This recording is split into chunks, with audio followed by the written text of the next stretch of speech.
ناظرین السلام علیکم، میں ہوں شاہنواز بدر۔ آج آپ کو ایک ایسی نامور شخصیت سے ملاقات کرانا چاہتا ہوں جو نہ صرف ریاست جموں کشمیر بلکہ ملک کے ممتاز اور نامور عالم دین ہے۔ جامعہ ضیاء العلوم پونچھ جو ملک کا ایک مرکزی ادارہ ہے، تقریباً 50 سے زائد مکاتب ہے۔ حضرت مولانا غلام قادر صاحب دامت برکاتہم اس وقت ہمارے ساتھ ہے۔ دارالعلوم دیوبند سے کی تعلیم اور پھر اس کے بعد پھر جامعہ ضیاء العلوم کا قیام اور اتنے بڑے پیمانے پر کشمیر جیسے ریاست میں کام کرنا، وہ کس طرح سے خاندانی پس منظر کے ساتھ ساتھ تھوڑا اس پر روشنی ڈالیں۔ میرا خاندانی تعلق یہاں کی بستی کے لحاظ سے، علاقے کے لحاظ سے مختلف اقوام ہیں۔ میں نے اپنے گاؤں میں 5ویں تک تعلیم حاصل کی۔ یہاں کی سٹی پونچھ جو ڈسٹرکٹ بھی ہے، وہاں آ کر میں نے 6ٹھی، 7ویں اور 8ویں جماعت کا امتحان دیا۔ الحمدللہ ثم الحمدللہ کہ ایگریکلچر ڈپارٹمنٹ میں میری سلیکشن ہو گئی۔ اللہ تعالیٰ نے رہنمائی فرمانی تھی، ورنہ کہیں بھی پہنچ جاتے۔ پھر قدرتی بات ہے، جہاں کا آدمی جاتا ہے اسی کا ہو کر رہ جاتا ہے۔ بہرحال ہم دارالعلوم دیوبند کے دروازے پر پہنچ گئے۔ اس طریقے سے میرا تعلیمی سفر پورا ہوا۔ اور راجستھان میں ایک مدرسہ ہے، دارالعلوم محمدیہ میل کھیڑلا، میاں جی موسیٰ رحمۃ اللہ علیہ کے پوتے حضرت مولانا قاسم صاحب نور اللہ مرکزہ، اب وہ دنیا میں نہیں ہے، لیکن نہایت با سلیقہ اور ایک بہت بڑے عالم دین اور بڑی مثبت سوچ سلیقے کے آدمی۔ ان کو کسی نے کہا کہ ایسے کشمیری طالب علم ہیں جو دارالعلوم دیوبند میں مختصر المعانی اور ہدایہ وغیرہ کا تکرار کراتا ہے، اگر اس کو آپ اپنے ہاں لے آؤ گے تو آپ کو ادارے کا فائدہ ہوگا۔ ابتدائی استاد میرے ساتھ چلنے والے، رہنے والے، محنت کرنے والے باصلاحیت مولانا قمر الدین صاحب رحمۃ اللہ علیہ قاسمی، مولانا عبد المجید صاحب رحمۃ اللہ علیہ قاسمی اور کچھ دوسرے ساتھی بھی میرے ہم سفر ہو گئے، اور جامعہ ضیاء العلوم پونچھ کا قیام عمل میں آیا۔ اور پھر وہ اللہ کے کرم سے ادارہ بڑھتے بڑھتے بڑھتے جو ہے آج بخاری شریف تک کی تعلیم ہوتی ہے، اور اس کے ساتھ ساتھ ہمارا ہائر سیکنڈری سکول بھی ہو گیا ہے، اور اس میں 1600 طلبہ زیر تعلیم ہے۔ اس طریقے سے دینی تعلیم بھی اور دنیاوی تعلیم دونوں جو ہے وہ نونہالوں کو دی جاتی ہے۔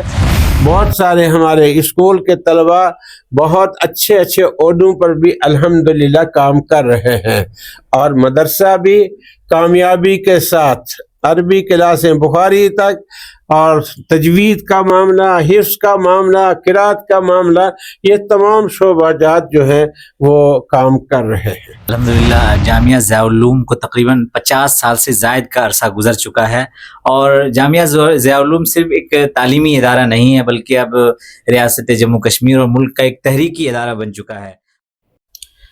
ناظرین السلام علیکم، میں ہوں شاہنواز بدر۔ آج آپ کو ایک ایسی نامور شخصیت سے ملاقات کرانا چاہتا ہوں جو نہ صرف ریاست جموں کشمیر بلکہ ملک کے ممتاز اور نامور عالم دین ہے۔ جامعہ ضیاء العلوم پونچھ جو ملک کا ایک مرکزی ادارہ ہے، اس کے بانی و سربراہ ہے، All India Muslim Personal Law Board کے رکن ہے، جمعیت علماء اور دیگر تمام ملی جماعتوں سے وابستگی ہے۔ آج حضرت مولانا سے ملاقات کا شرف حاصل ہوا، اور ان کے جو خدمات ہیں وہ کافی بڑے پیمانے پر جو تعلیمی خدمات ہے، رفاہی خدمات ہیں، فلاحی خدمات ہے، تقریباً 50 سے زائد مکاتب ہے، تقریباً 25 سے زائد مساجد کا قیام عمل میں آیا ہے، مختلف میدانوں میں ان کی بڑی خدمات ہیں۔ حضرت مولانا غلام قادر صاحب دامت برکاتہم اس وقت ہمارے ساتھ ہے، اور ان کی جو شخصیت ہے وہ کئی لحاظ سے منفرد اور ممتاز ہے، اور ہماری خواہش ہے کہ حضرت مولانا سے متعلق جو گفتگو ہے وہ آپ کے سامنے پیش کی جائے۔ تو حضرت مولانا، میں شروعات اس سے کرنا چاہتا ہوں کہ آپ کا جو وطنی تعلق ہے، خاندانی جو پس منظر ہے، اور آپ کا کہاں سے تعلق ہے، اور کس طریقے سے آپ نے اتنا بڑا جو کام دارالعلوم دیوبند سے کی تعلیم اور پھر اس کے بعد پھر جامعہ ضیاء العلوم کا قیام اور اتنے بڑے پیمانے پر کشمیر جیسے ریاست میں کام کرنا، وہ کس طرح سے خاندانی پس منظر کے ساتھ ساتھ تھوڑا اس پر روشنی ڈالیں؟ میرا خاندانی تعلق یہاں کی بستی کے لحاظ سے، علاقے کے لحاظ سے مختلف اقوام ہیں. ان میں سے ایک نامور خاندان بانڈے خاندان سے متعلق ہے، اسی کا میں ایک فرد فرید ہوں. میں نے اپنے گاؤں میں 5ویں تک تعلیم حاصل کی اور پھر گاؤں میں تعلیم کا سلسلہ آگے نہیں تھا. یہاں کی سٹی پونچھ جو ڈسٹرکٹ بھی ہے، وہاں آ کر میں نے 6ٹی 7ویں اور 8ویں جماعت کا امتحان دیا. 8ویں کے بعد ایک دفعہ میں اپنے ایک تحصیل کمپلیکس سے گزر رہا تھا تو تحصیلدار کے آفس سے اعلان ہوا کہ چلو انٹرویو. یہ ایک آواز لگتی تھی تحصیلدار کے آفس کے دروازے پر. اتفاق سے میں وہاں سے گزر رہا تھا، میں بھی انٹرویو میں جا کر بیٹھ گیا. الحمدللہ ثم الحمدللہ کہ ایگریکلچر ڈپارٹمنٹ میں میری سلیکشن ہو گئی. لیکن والد صاحب کا میرے پیدا ہونے سے 4 دن پہلے ہی انتقال ہو چکا تھا. بھائی صاحبان تھے، مجھے ٹریننگ کے لیے 6 مہینے جموں جانا تھا، لیکن بھائیوں نے یہ سمجھ کر کہ یہ سب سے چھوٹا بھائی ہے، جموں یہاں سے 250 کلومیٹر دور ہے، گرمی کا علاقہ ہے، تو ہمارا بھائی وہاں کیسے گرمی کو برداشت کرے گا. رہنے سہنے کھانے کا، میری عمر صرف 13 سال تھی تو انہوں نے جانے سے منع کر دیا. میں رک گیا. اس کے بعد اللہ کو کچھ اور ہی منظور تھا. حالات ایسے بنے کہ میں اپنے 2 ساتھیوں کے ساتھ جو میرے گاؤں کے ساتھی تھے، ان کے ساتھ ہم نے ارادہ کیا کہ ہمیں دینی تعلیم حاصل کرنی ہے.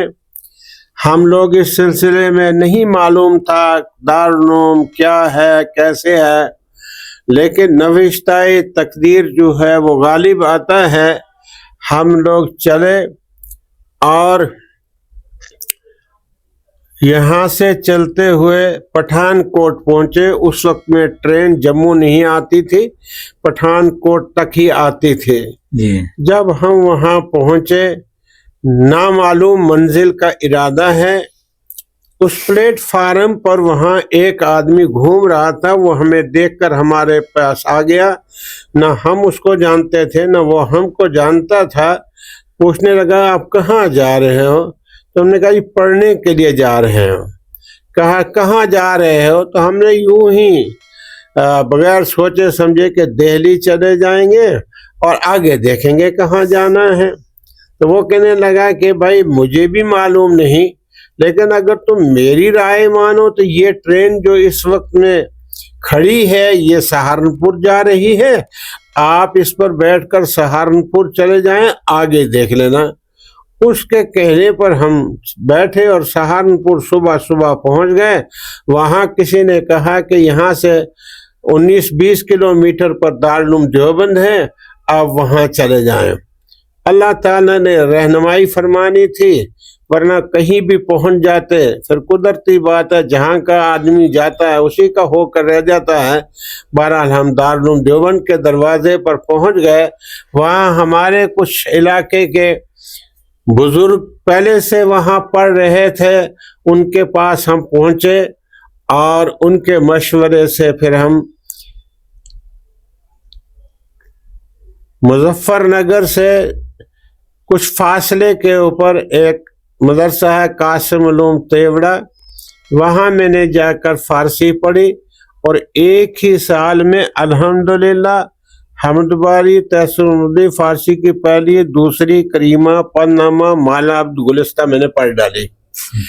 اور پھر دوسرے سال باغوں والی، خادم علوم باغوں والی مظفر نگر، جو ایک معیاری ادارہ ہے، وہاں کی سختیاں مشہور تھی.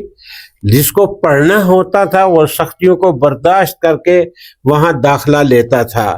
تو میں نے یہ سوچا کہ مجھ کو پڑھنا ہے، سختیاں جو ہوں ہوتی رہے. تو میں نے وہاں داخلہ لیا اور 3 سال تک وہاں الحمدللہ کافیہ شرح جامی کا تکرار میں کراتا رہا.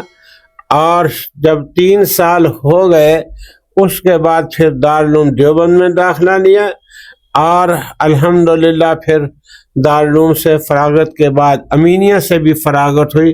اس طریقے سے میرا تعلیمی سفر پورا ہوا. اور راجستھان میں ایک مدرسہ ہے دارالعلوم محمدیہ میل کھیڑلا، میاں جی موسیٰ رحمۃ اللہ علیہ کے پوتے حضرت مولانا قاسم صاحب نور اللہ مرکزہ، اب وہ دنیا میں نہیں ہے، لیکن نہایت باسلیقہ اور ایک بہت بڑے عالم دین اور بڑی مثبت سوچ سلیقے کے آدمی.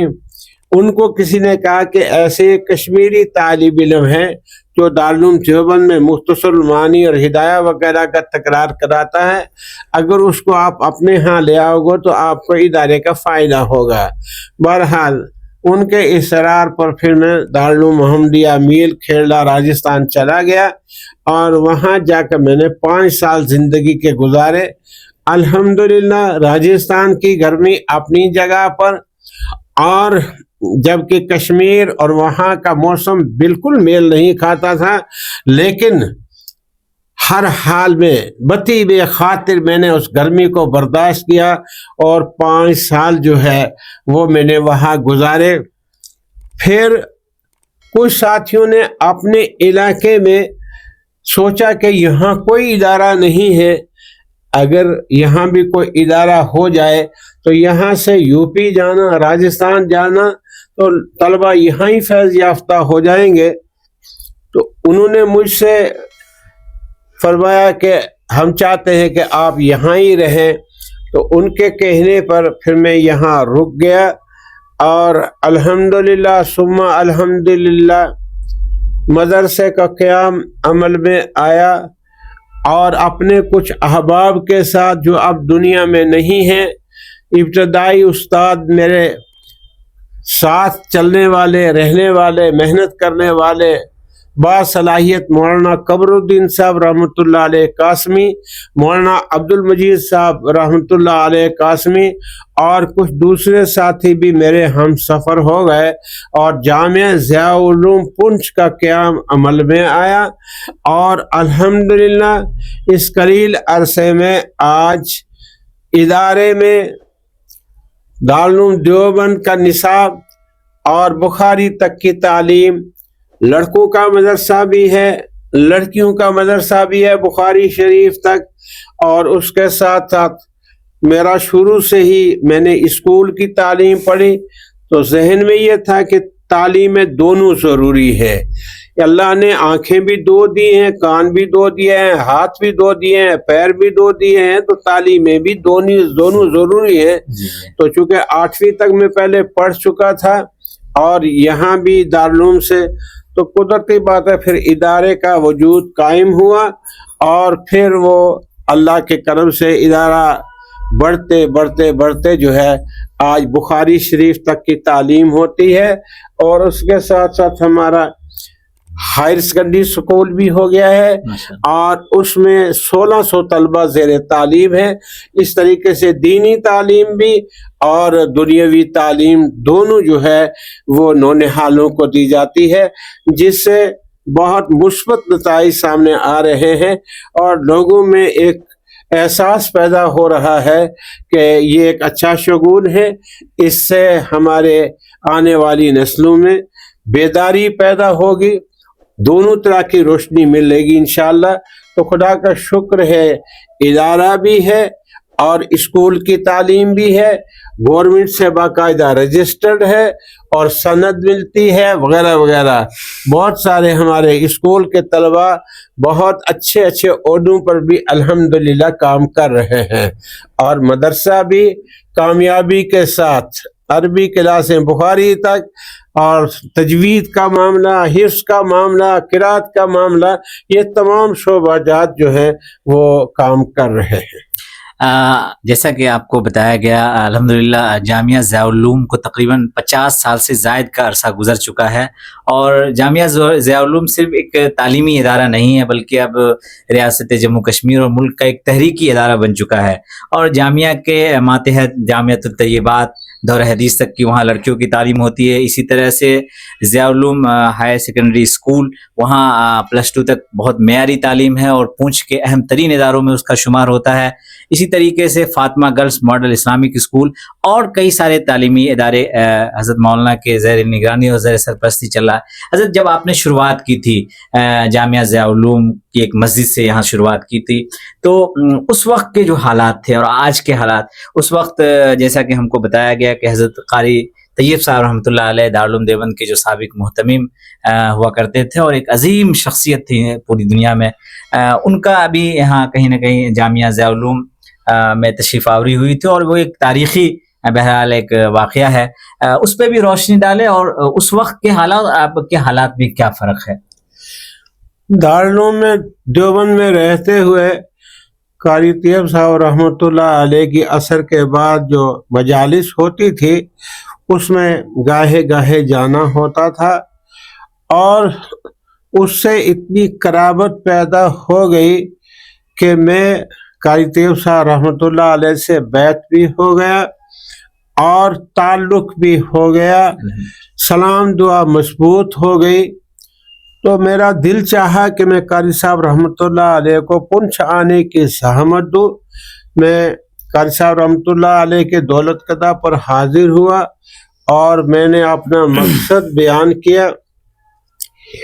حضرت کے ہاں چونکہ اسفار بہت ہوتے تھے، اپنی ڈائری نکالی اور پلٹنے لگے کہ دیکھو میرے پاس کون سی تاریخ خالی ہے. اتفاق سے ایسا کہ تقریباً سردیوں کا وقت شروع ہو گیا تھا جو تاریخیں خالی تھیں. حضرت نے فرمایا کہ یہ تاریخیں خالی ہیں. میں سوچ رہا تھا کہ مجھے تاریخ مل جائے اور حضرت نور اللہ مرکزہ کے قدم یہاں پڑ جائیں، موسم کوئی سا بھی ہوتا رہے گا. میں نے اس میں دعوت دے دی، اور اس وقت میں جموں تک تو ٹرین تھی، لیکن جموں سے ادھر اچھے قسم کی گاڑی بھی نہیں تھی جو ہے اپنا، اور 250 کلومیٹر کا فاصلہ تھا، سفر تھا جموں سے پونچھ تک. لیکن حضرت رحمۃ اللہ علیہ کی منکسر المزاجی اور اخلاقی انداز، جب میں نے بات رکھی تو ایک پل کے لیے بھی حضرت نے طوالت سفر اور سواری کا معقول انتظام نہ ہونے کے باوجود ہاں فرما لی کہ انشاءاللہ میں حاضر ہوں گا. بہرحال زہ نصیب حضرت علیہ رحمہ تشریف لائے، اور ہمارے علاقے کے لوگ، ان کے لیے ایک نئی بات تھی کہ کیا قاری صاحب بھی ہمارے علاقے میں تشریف لا سکتے ہیں. لیکن اللہ کے لیے کوئی چیز محال نہیں ہے. حضرت علیہ رحمہ تشریف لائے. یہاں کے عوام کو جب معلوم ہوا کہ دارالعلوم دیوبند کے محتمم تشریف لا رہے ہیں، باوجود اس بات کے کہ علمی وابستگی نہیں تھی، معلومات بھی نہیں تھی کہ دارالعلوم کس ادارے کا نام ہے جو ہندوستان میں نہیں بلکہ ساری دنیا میں مشہور و معروف ہے، تو لوگوں میں ایک ولولہ پیدا ہوا کہ ہم حضرت کو دیکھیں گے کہ وہ کون شخصیت ہے. چنانچہ حضرت تشریف لائے. اس وقت میں جموں سے لے کر پونچھ تک بھی کوئی اہم گاڑیوں کا بندوبست نہیں تھا. آج تو ہر طرح کی سہولیت جو ہے میسر ہے. اس وقت کے جو حالات تھے حضرت نے اسی کو بخوشی قبول فرمایا اور پھر ایک عام سی جیپ میں جموں سے لے کر اور پنچ تک کا سفر کیا، اور پھر آ کر ایک سفر نامہ بھی لکھا جس میں ایک شعر یہ تھا کہ کبھی حضرت نے لکھا کہ کبھی ہم گاڑی پہ ہوتے تھے، کبھی گاڑی ہمارے اوپر ہوتی تھی۔ اس طریقے سے ایک طویل اشعار کا مجموعہ تیار کیا حضرت نے، اور پھر مغرب کے بعد ایک میدان میں انتظام کیا گیا بیان کا، اور ہائے ہائے اس میدان میں جب حضرت کا بیان ہوا تو زیادہ تر لوگ وہ تھے کہ جو مسلکن شاید ہم آہنگی نہیں رکھتے تھے، لیکن اس کے باوجود سننا چاہتے تھے کہ آخر وہ کون ہے، وہ کیا کہیں گے۔ چنانچہ اس شوق اور ذوق کے ساتھ ایک بڑی بھیڑ جو ہے اکٹھی ہو گئی۔ پھر حضرت کو اللہ تعالیٰ نے جو حکیم الاسلام، تو پھر حکمت کا اظہار ہوا، انداز گفتگو اتنا پیارا تھا کہ مغرب سے عشاء ہو گئی اور کسی ایک آدمی نے بھی اٹھنے کا نام نہیں لیا۔ بس یوں سمجھیے کہ صاحب جیسے رسگلے جو ہے کوئی گھول گھول کر منہ میں ڈال رہا ہے، یکے بعد دیگرے ایک پہلو ختم ہوتا ہے، دوسرا پہلو، دوسرا ختم ہوتا ہے، تیسرا پہلو، بس بے تابی کے ساتھ اگلی بات کا ہر آدمی منتظر ہوتا تھا، اب کیا فرمائیں گے، اب کیا فرمائیں گے، اب کیا فرمائیں گے۔ 2.5 گھنٹے تک حضرت نور اللہ مرکزہ کا ایک ایسا خوش آفرین بیان ہوا، ہر کس و ناکس، بغیر اس تقسیم کے کہ اس کا مسلک کیا ہے، اس کا مسلک ہے، بلکہ مجھے یہ کہنے میں خوشی محسوس ہو رہی ہے کہ جو غیر مسلک کے لوگ تھے وہ اتنے متاثر ہو کر قاری صاحب رحمۃ اللہ علیہ کے بیان کے بعد گئے۔ ان کے بارے میں ہم سنتے تھے یہ وہابی ہے، ایک عام سی بات ہے، نہیں تھا معلوم لوگوں کو کہ وہابی کہتے کس کو ہیں۔ یہاں کی اس طرح میں تو گالی سمجھی جاتی تھی، لیکن حضرت رحمۃ اللہ علیہ کا وہ شیریں بیان، وہ انداز گفتگو، وہ مرتب ایک پروگرام جب لوگوں نے سنا تو میں یقین سے کہتا ہوں کہ پنچ کی سرزمین کی تقدیر بدل گئی۔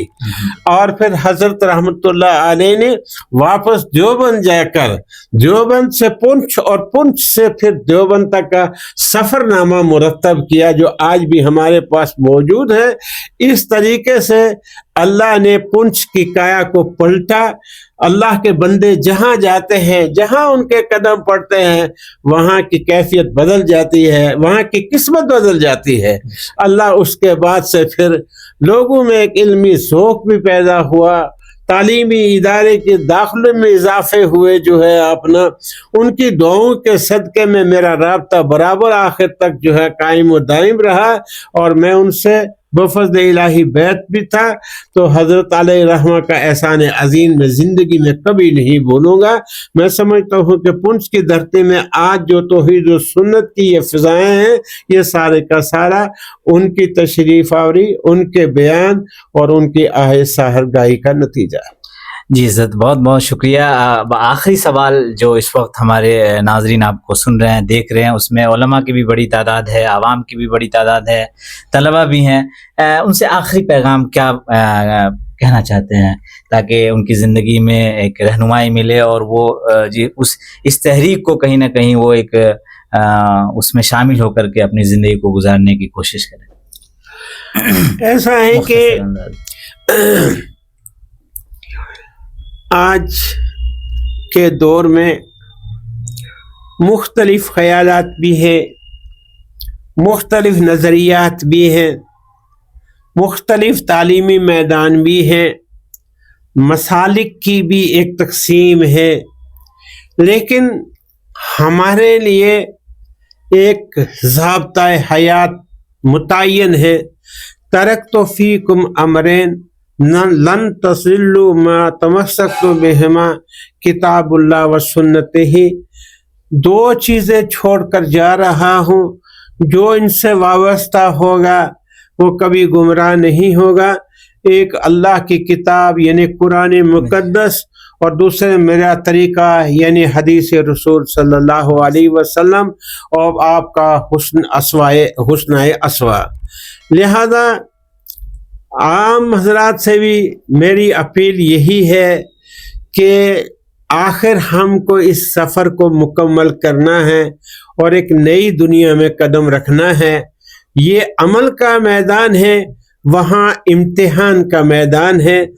تیاری کرے گا کوئی تو امتحان میں پاس ہوگا، وہ بھی نصاب صحیح ہو، اساتذہ صحیح ہو اور دل و جان سے محنت کی جائے تو وہ کبھی ناکام نہیں ہو سکتے.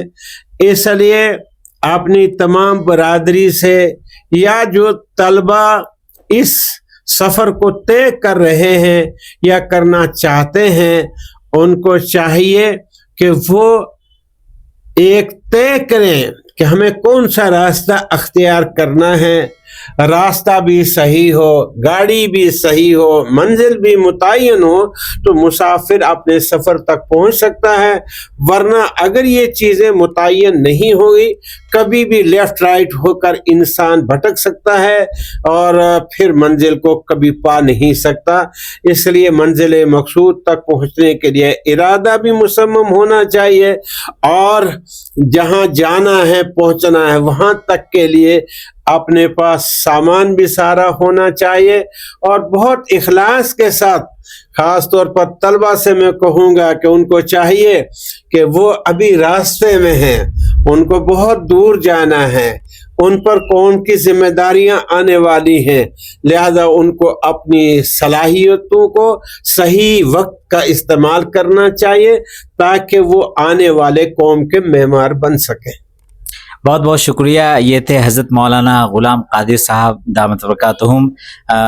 ابھی ہم ان سے پوری جو ان کا ایک سفر نامہ ہے جو جامعہ ضیاء العلوم سے متعلق جو پس منظر ہے اور حضرت مولانا کی جو خدمات ہے، یقیناً ایک 50 سے زائد سالوں سے ریاست جموں کشمیر میں بڑے پیمانے پر کام کر رہے ہیں اور ان کی خدمات کا دائرہ کار کافی وسیع ہے.